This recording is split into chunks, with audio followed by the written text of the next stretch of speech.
ಏನೂ ಇರಬಾರ್ದು ಎಲೆಯ ಮೇಲೆ. ಎಕ್ಸೆಪ್ಟ್ ಏನು ಆ ಒಂದು ತುತ್ತು ಊಟ ಏನು ಕೊಟ್ಟಿರ್ತೀವೋ, ಅನ್ನ ಏನು ಇಟ್ಟಿರ್ತೀವೋ ಸೈಡ್‌ಗೆ, ಅದು ಮಾತ್ರ ಬಿಟ್ಟರೆ ಬೇರೆ ಯಾವ ಅನ್ನವೂ ಅಲ್ಲಿರಬಾರ್ದು. ವೇಸ್ಟ್ ಮಾಡಬಾರ್ದು ಊಟವನ್ನು.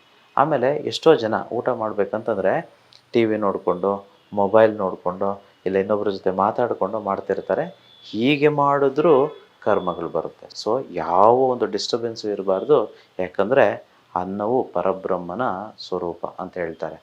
ಸೊ ಅನ್ನದಿಂದಲೇ, ಆ ಶಕ್ತಿಯಿಂದಲೇ ನಾವಿವತ್ತು ಬದುಕಿರುವಂಥದ್ದು. ಕೃತಜ್ಞತೆ ಹೇಳ್ತಾ, ಖುಷಿಯಿಂದ, ಸಂತೋಷದಿಂದ ಊಟ ಮಾಡಬೇಕು. ಯಾಕಂದರೆ ಸತ್ತ ಮೇಲೆ ಒಂದು ತುತ್ತು ಊಟ ಅಲ್ಲ, ನೀರು ಸಹ ಕುಡಿಯೋಕ್ಕಾಗಲ್ಲ. ಸೊ ಹಾಗೆ ನಾವು ಬದುಕಿದ್ದಾಗ ಇದನ್ನೆಲ್ಲ ಅನುಭವಿಸ್ತಾ ನಾವು ಸೇವನೆ ಮಾಡಬೇಕಾಗುತ್ತೆ. ಆಮೇಲೆ ತುಂಬ ಜನ ನೋಡಿದ್ದೇನೆ, ಊಟ ಆದಮೇಲೆ ಕೂತ್ಕೊಂಡೇ ಇರ್ತಾರೆ. ಏನೋ ನೋಡ್ತಿರ್ತಾರೆ, ವಿಶೇಷವಾಗಿ ಟಿ ವಿ ನೋಡ್ತಿದ್ರೆ ಹೀಗೆ ಡ್ರೈ ಆಗಿಬಿಡುತ್ತೆ, ಕೈಯೆಲ್ಲ ಒಣಗೋಗ್ಬಿಟ್ಟಿರುತ್ತೆ. ಹೇಗೆ ಒಣಗ್ತಿರುತ್ತೋ ಹಾಗೆ ಜೀವನವು ಒಣಗ್ತಿರುತ್ತೆ ಗೊತ್ತಿರಲಿ. ಇಲ್ಲಿ ನೀವು ಬರೀ ಕೈಯೆಲ್ಲ ಒಣಗ್ತಿರೋದು, ಬೆರಳುಗಳೆಲ್ಲ ಒಣಗ್ತಿರೋದು, ಒಣಗ್ತಿರೋದು ನಮ್ಮ ಜೀವನ ಗೊತ್ತಿರಲಿ. ತಟ್ಟೆಯನ್ನು ಒಣಗಿಸ್ಬಾರ್ದು, ಹೀಗೆ ಕೈಯನ್ನು ಒಣಗಿಸ್ಬಾರ್ದು. ಇದು ಪಾಕಶಾಸ್ತ್ರದಲ್ಲಿದೆ.